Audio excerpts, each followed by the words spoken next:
If a U.S. government official meets an international narco-terrorist who's on the U.S. criminal watch list, is that bad? So they had a climate event this week. A climate event is where the world's most famous and influential people take private jets to Egypt and make plans to tell other people not to use fossil fuel, buy electric cars, live in small houses, and eat bugs. Then they stay in lavish hotels. They sit by the pool in the desert, a pool in the desert, and then they eat fantastic, exorbitant meals. Then they take their private jets back home while burning a ridiculous amount of fuel because saving the planet is super serial important or something. But never mind about that. One of the guests at this meeting was the famous, or perhaps infamous, Nicolas Maduro. He was the previous ruler of Venezuela. The U.S. government has declared him to be a global narco-terrorist. He was charged or indicted by the U.S. government with narco-terrorism, corruption, and drug trafficking. The U.S. has offered a $15 million reward for information leading to the arrest and or conviction of Maduro. So according to the U.S. government, this is a bad dude. There's $15 million reward for any info that leads to his arrest.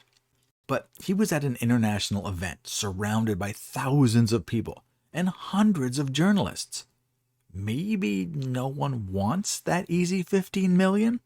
Maybe no one cares. Maybe it's all fake. I can't even guess anymore. But what happens when a U.S. official goes face to face with an international criminal?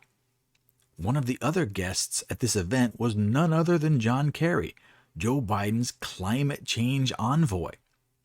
As an official representative of the U.S. government, shouldn't he make a phone call and maybe let someone know when he runs into an international fugitive? I mean, I can think of 15 million reasons why I would make that phone call. But John Kerry sees Maduro in a crowd and yells out, "Criminal, stop! I'm placing you under arrest on behalf of the U.S. government. Place your hands above your head and surrender immediately." No, I'm just kidding. He invites him over, shakes his hand, they chat for a bit. He shakes his hand again, they have a little laugh, then they part ways.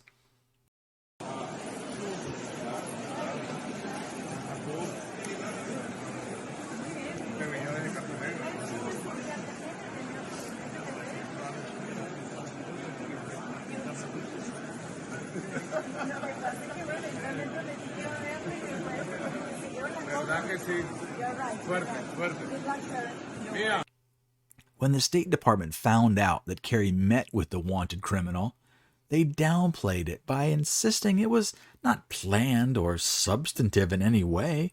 Oh, sure, no problem. Yeah, either he's wanted or not. Either he's a criminal or not. Oops, sorry, I just ran into a known bank robber, but it wasn't a meaningful conversation, so I just let him go. Yeah, that checks out.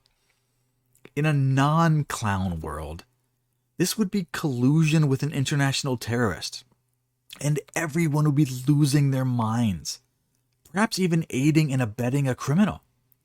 But in current year, this is just normal. When you're part of the club, laws and rules just don't apply to you. These people can do just about anything they want, and it's not limited to political corruption. Bribery, fraud, theft. Some governments have straight up killed political enemies. They will never see a moment of punishment. The harshest thing that will ever happen to them is they might run out of caviar on their private jet. Am I black-pilled? Maybe. But if you see it with your own eyes every day, you have to just admit what is actually happening. Can you vote your way out of this? God, no. If voting could solve anything, they wouldn't let you do it. I'm definitely 100% not saying there's anything fishy with the voting process. What I'm saying is that when a person gets elected, they completely ignore you and they do whatever suits them. And there are examples of this on both sides. AOC got elected to fight the system as a broke bartender, but immediately gets a luxury high-rise apartment, a Tesla, and starts sending your money to Ukraine as her personal net worth suddenly climbs into the millionaire club. And Trump's no better. Trump was supposed to be a conservative freedom lover, but ignored Julian Assange, bombed a foreign country, did absolutely nothing against BLM and Antifa when they were burning down cities, and then gave more of our money to Israel. Now, there was a big election this week. Guess what? No matter how it eventually gets resolved, nothing will change. You're not in the club. Statistically, you never will be. So I'm going to head out to my greenhouse. I'll plant some more food. I'll be fine. I've got potatoes, chickens, a bunch of veggies. I'm never going to be invited to the next climate meeting, so I guess I'll never get that chance to make a quick 15 million. But then again, I'm not even sure that reward is real. It's all just silly and pointless now. Don't let it get you down. None of this matters. I got another video coming later, so I'll see you soon.